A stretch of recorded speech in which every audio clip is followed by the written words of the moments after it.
I want to tell you a story.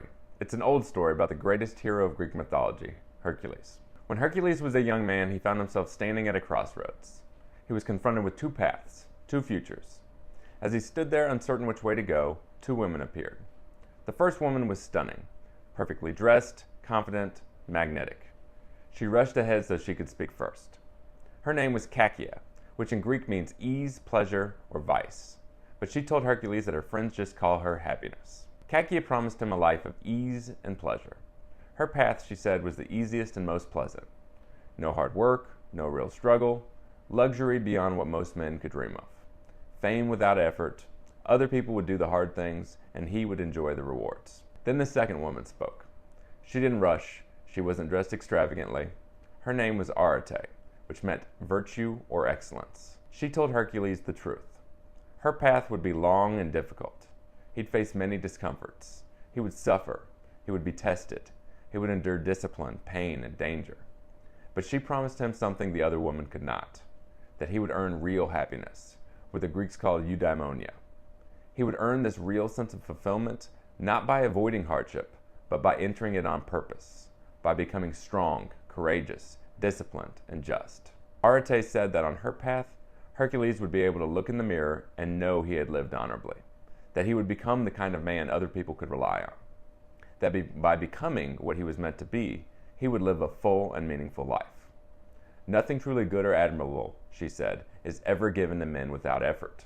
Hercules chose the path of Arete and became the greatest hero of Greek mythology. Now that's a myth, but it's not fantasy. It reflects something real. The mythologist Joseph Campbell called this the monomyth. It's a pattern that appears across stories across great civilizations, from Beowulf and the Odyssey to Star Wars, The Lord of the Rings, Harry Potter, and so many other timeless stories.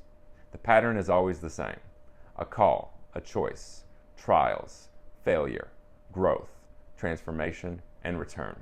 And this story endures because it describes something deeply true about human life. Every meaningful life requires a choice: comfort or growth, Kakia or Arete. And whether you realize it or not, you are making that choice every day. Hi, I'm Shane Trotter, and welcome to Carry the Fire. If someone you respect pointed you here, that matters. It means they see something in you and that they care about you. You may not know much more than that yet, so today we're going to clear up a few things. I just told you about Hercules' choice, but that choice happened in a very different world. Here's what makes your situation different. In Hercules' time, the easy path wasn't actually that easy. There was no air conditioning, no junk food, no Netflix, no TikTok, no DoorDash. So even if someone wanted to avoid responsibility, life didn't really allow it. There were animals to tend, crops to harvest, threats to face, and hardship was basically unavoidable. Today, things are a bit different. The path of Kakia today, comfort, distraction, and self-indulgence, it's not only available, it's engineered. It constantly tempts us, and it passes itself off as normal. It's nearly inescapable, really. So you likely feel where this path is ultimately leading. We see exaggerated glimpses of this in movies like WALL-E. Humans floating through life in chairs, screens hovering in their faces, prompting them to consume more, as robots zoom around, bringing them gallon-sized Slurpees and meeting their every want. These humans are safe, they're entertained, they're endlessly comfortable, but they're also physically weak, mentally dulled, and completely pitiful. Lighthearted as the film is, it captures something we all recognize. This is where the momentum of modernity seems to be pulling us. Mass temptation is pulling people downward, toward being less capable, less energized, less alive. Modern life is filled with systems designed to keep you comfortable, distracted, and consuming, and most people have never been trained to resist that pull. They don't even recognize it working on them. They assume it's normal. The subtle messaging delivered to us by almost every advertisement, of which we see thousands each day, is that more comfort, more pleasure, more self-indulgence is what you deserve and what's going to ultimately bring you happiness. But this is where things get interesting, because history tells us a very, very different story. Early in World War II, Great Britain faced as dire a situation as any modern nation has. America had not yet joined the fight, and Hitler's forces had already captured most of Europe, including France. With that, the Nazis turned all of their attention to Britain. For 57 straight days, German bombers dropped bombs on London. People tried to work and live normally during the day, while crowding into shelters and subway tunnels each evening. Over 43,000 civilians died. But what happened to the psychology and spirit of Britons was what was most shocking. As war reporter Sebastian Junger recounts, on and on the horror went, people dying in their homes or neighborhoods while doing the most mundane things. But not only did these experiences fail to produce mass hysteria, they didn't even trigger much individual psychosis. Before the war, projections for psychiatric breakdown in England ran as high as 4 million people. But as the Blitz progressed, psychiatric hospitals around the country saw admissions go down. Psychiatrists watched in puzzlement as long-standing patients saw their symptoms completely subside. As one doctor remarked, neurotics of peacetime now drive ambulances. And Junger shows this same pattern repeating throughout history. From Hurricane Katrina to the Bosnian War, well-being often increases during periods of crisis where there is shared hardship and responsibility. By contrast, in our modern societies, we experience more comfort, safety, and abundance than any people in all of history, and yet we experience record levels of depression, anxiety, and despair. So the question becomes why? Why is this the case? What might explain this phenomenon? And might the answer be related to Hercules' choice between Kakia and Arete? Throughout this program, you're going to develop a firm sense of what the science shows actually promotes happiness, meaning, and fulfillment. And to be clear, it's not war either. Junger's work is not meant to glamorize war or disaster or to suggest we should go looking for these. But we certainly need much more than just Kakia to be happy. We need more than Kakia to flourish. We need something pulling us to become more. Carry the Fire exists to meet a need our culture no longer names. Here's a hard truth. Without a clear standard and a path toward it, boys do not become men. They become man-children, older, taller, but still ruled by impulse, still avoiding responsibility, still waiting for someone else to handle the hard things. Every strong culture in history understood that. They didn't just educate, they formed people.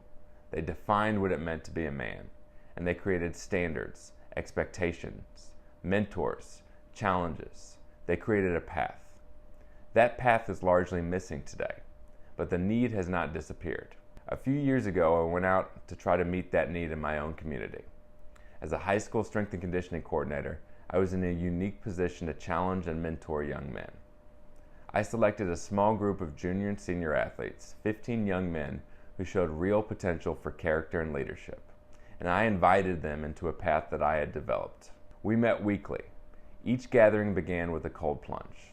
They came in their swim trunks and they jumped into 47-degree water for 3 minutes. Then they changed clothes and we met for our discussion. Each meeting was structured around a reading or a podcast that I had assigned. We wrestled with ideas, shared openly, we laughed a lot, and we made our code come to life. That group expanded over time, and together we defined a rite of passage that each cohort would complete when they graduated. That original group is older now, but we still share great articles and meet for reunions a few times a year. And based on my conversations with them, I'm confident this is the most important work I've ever done. It's something that all young men need. And you can feel this too. That sense that life is asking something of you, that you're meant for more, that pull to become stronger, clearer, and more confident, toward being someone others can rely on, who knows how to navigate a complex world, and is who he's meant to become. Carry the Fire is a modern way to support you on that path, not through hype and empty motivation, but through clarity, formation, and practice. Before you move on, I want you to understand where this is going. Over the next several weeks, this process moves through 3 specific stages. The first stage, you're going to develop a new, more accurate lens to see the world through. You'll start to understand yourself better, how your mind works, what drives your behavior, and how the modern world is shaping you in ways most people never notice. In the second phase, you're going to begin to train, not just in theory, but in action. You'll work on your habits, your discipline, your ability to follow through, your body, your attention. You'll begin to close the gap between what you say matters and how you actually live. And finally, in that third phase, you're going to begin to define what you stand for. You'll clarify what kind of man you are becoming, what you value, what you're willing to sacrifice for, and likewise the type of person you refuse to become. Because the goal here is not just to learn, it is to become a certain kind of man. a man who's physically capable, mentally clear, hard to manipulate, able to do hard things, guided by real standards, and ready to live with impact. In short, Carry the Fire is about building men of character, capacity, and arete. This isn't about rejecting modern life or trying to be pious and serious, though. I want you to live with zest and passion. I want you to feel more alive, capable, and fun. This, right here, right now, can be the most incredible time ever to be alive, but only if you are equipped with the skills to live well within it. Only if you have the skills not to be controlled by comfort, temptation, and distraction. So think of this as the education, the formation path that every man truly needs. Each lesson will begin with a video like this one, but that's only the introduction. The real progress happens after each lesson, in the conversations you have with your mentor, in the questions you wrestle with, in the content you read, in the challenges you practice, and in the new ways of seeing and acting that you embed into your life.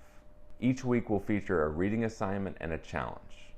We will apply what we learn and build towards a culminating rite of passage, a moment that marks your progress, asks something of you, and shows you who you are when things get hard. Because many things cannot be learned by thinking alone.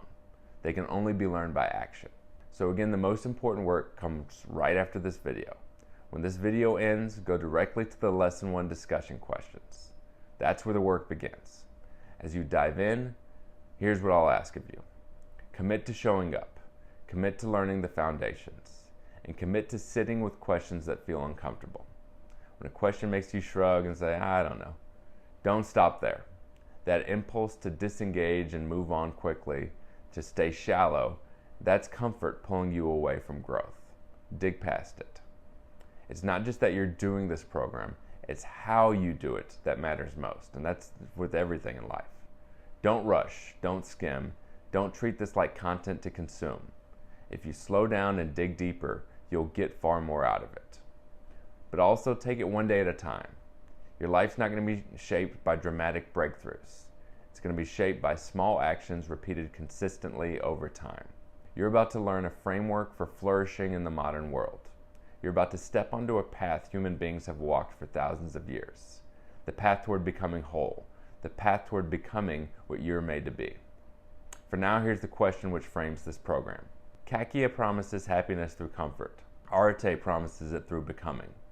Which path will you take? If this resonates, don't just agree, step into it.